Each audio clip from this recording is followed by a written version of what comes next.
Hey everybody, hope everyone is doing well. I'm working here out on a Sunday. All right. Well, it will be quick. It is Sunday. I don't expect too many people to be on this one. So just finished my workout.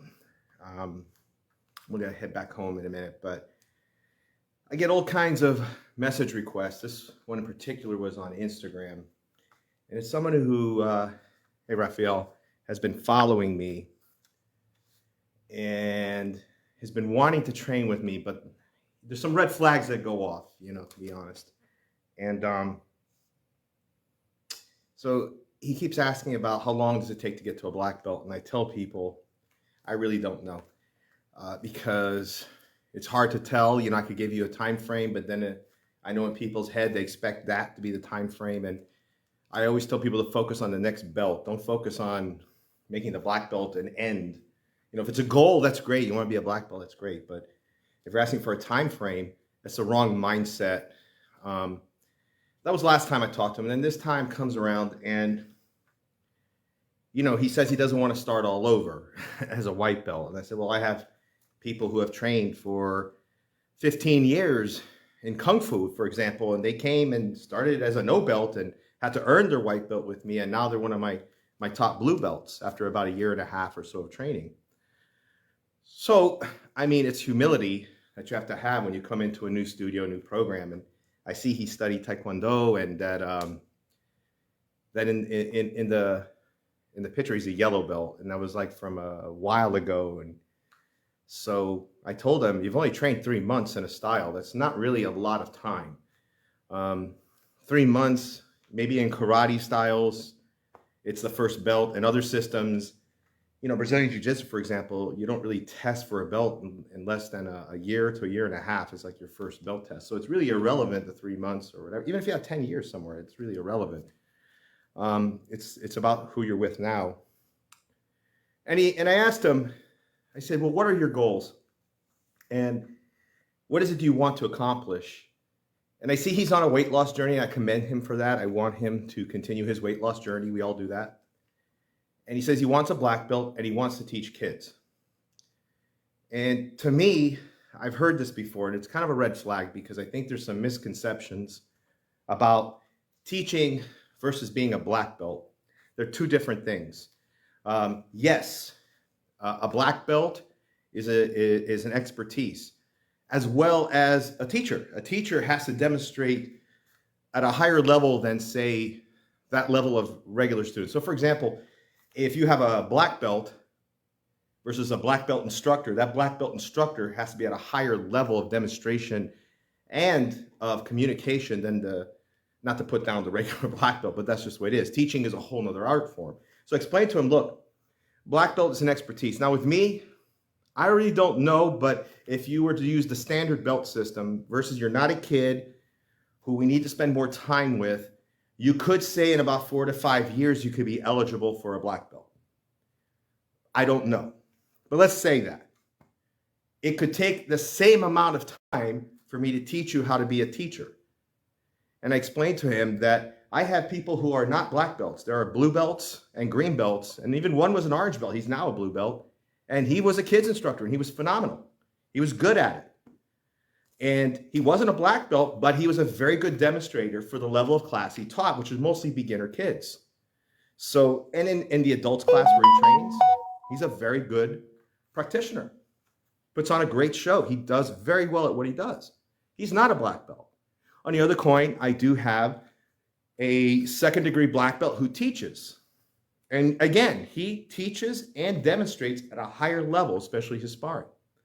So there's black belt level people, but there's also people who demonstrate and teach at a higher level. Okay, so I try to explain that to him. On the same token, by the way, I have black belts who don't teach. They're very good practitioners, but they run the administrative side of the studio because that's their strengths. So we go to where our strengths are. And I said, if this is what you want to do, you have to understand that it's going to take a long time to get to black belt and a long time to learn how to teach. If you're just trying to do it to open a studio and run a studio You say you want to teach kids, but what I hear is something else. And I remember I started at 13 years old. I didn't teach. It wasn't in me yet. At red belt and green belt, I was assisting. I was like helping new students with the warm-ups. I was helping them kind of understand like where things go in studio, like a little like you call it a jokyo now, but back then I was just like the bigger brother. You know, you would come in and say, hey, here's where you bow. Here's where you're going to stand. You're going to stand over here. When you open the class, we bow to the instructor. We go right to the warm-up, then we get to the workout. If you're lost, don't worry. The kid to this side of you or this side of you is going to help you. You're just going to use them to model. And you got all the experienced people in front. So you have people you can see. That was like sense of my teaching. And how I got into teaching, really, I wasn't. I was just a front desk person at a studio. The instructor couldn't show up to work. And I decided to run the classes. And I was horrible. I was bad. I just did not run a good class. And I almost quit over it because I said, I don't think I can do this. But then something clicked in me and I started working harder and harder. And over the years, let's say I've been training 31 years and I've been teaching technically about 29, almost 29 years, around there. In those first 2 years of instruction, I did every mistake on the planet you could do before I opened my first studio at 22 years old. And I was a second degree black belt testing for third. So I got my black belt at 17. I started 13, backpedal there. Made it just before my 18th birthday, even with Hurricane Andrew interrupting me. And then by the time I was like 22, I was about to test for my third dan. So it was almost nine years I had been training at that point. And I opened my first school. And even though I had all that experience from the mistakes I did before, so you can argue of running a studio at 17, 18 with my instructor, 3-4 years of mistakes, I still had more mistakes to make. And now when I teach instructors, I teach them how to teach. There's a whole other art form is what I said. So there's the art form of performing and demonstrating. That's part of being a studio owner. Then if you're going to be the chief instructor, there's the art of teaching, communication, preaching, motivation, coaching. There's so many points to it. And I told them that you have to understand that that takes time too. I didn't want to shoot him down. I didn't want to tell him, but when I hear this, and when I say this, when I started my studio at 22, I did really well by the time I was 30. And I had a great studio, 2 studios. And then 2007, the economic collapse happened. And I lost 40% of my members overnight. That was a struggle. I put on weight, lost my house, car, all that stuff. Relationships, all that went out the window. And then I bounced back 2014, lost all the weight, did all that. And then Hurricane Irma came, gave me a little hiccup, but I bounced from that. And then COVID happened. You know, we were growing. This is the facility we're in now. We were doing great. And then after a month, COVID happened, shut down. Didn't lose 40% right away. Lost 25% and then lost 10% a month, equaling to about what I had with the collapse before I started back up in that year in May. And why I say that is, I went through all that stuff that when COVID happened, I wasn't as scared about my business as I was with what I had when the collapse in 2007. Because I've been through that. That was hard. I went through all these hardships. And I was like, I know it can happen. I know it's going to happen. And to me, I can make this work. Now, the reason I say all this is if you're going to be a black belt and a teacher and you want to run a program, you want to run a school, it's going to take a long time to get to that level. And we have to understand it's an apprenticeship business. You're going to have to learn apprenticeship from somebody. And you're going to need mentorship later in life. And when you mentor, there are going to be things that happen that are expected and you can predict. I've done that in the last year. I predicted things.